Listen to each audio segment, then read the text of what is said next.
హనుమంతుడి అంశంలో పుట్టినవో బలశాలి, ప్రశాంతంగా పడుకున్నావెందుకు మేమేమవ్వాలి?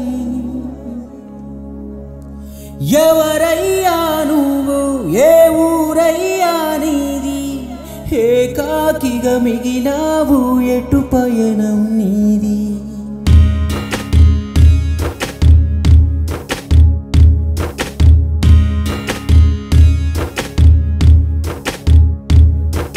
గత జ్ఞాపకమై మిగిలిపోయావు, ఆ గగనపు వీధుల్లో తారవైనావు.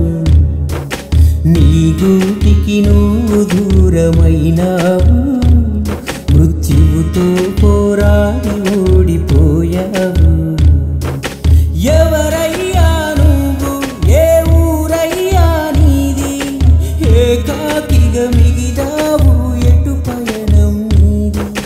నీ నవ్వులు ఏవి, సింహపు నడకలు ఏవి?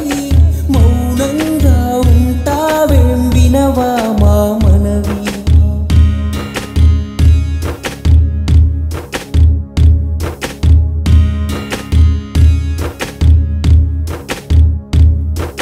నువ్వు లేవని వార్త విన్న నీ తెలుగు నేలకు నిలువెల్లా కన్నీళ్ళే తెలిసిందా నీకు?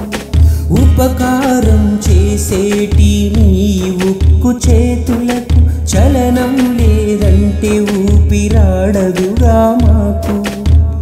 నాలుగులకు నీవు అయ్యావయ్యా అండాదండ, నలుగురి మేలుకు పుట్టిన అక్షర లక్ష్యం తీరిందా? కట్టుకున్న దాన్ని వీడి కడుపున పుట్టిన పిల్లలను కానరాని లోకాలకు వెళ్ళావయ్యా శ్రీహరి. ఎవరయ్యా నువ్వు, ఏ ఊరయ్యా నీది? ఏకాకిగా మిగిలావు, ఎటు పయనం నీది? నీ నవ్వులు ఏవి, సింహపు నడకలు ఏవి? మౌనంగా ఉంటావేం, వినవా మా మనవి? రియల్ స్టార్, నువ్వు భౌతికంగా దూరమైనా నీ స్నేహం, నీ ప్రేమ, నీ దయాగుణం మర్చిపోలేని మా మనసుల్లో మధుర జ్ఞాపకమై, అలసిన మా గుండెల్లో ప్రతి శ్వాసవై, కళామ తల్లి ముద్దు బిడ్డవై, చిరంజీవివై ఉండాలని మీ ఎస్ఎస్ థాకర్.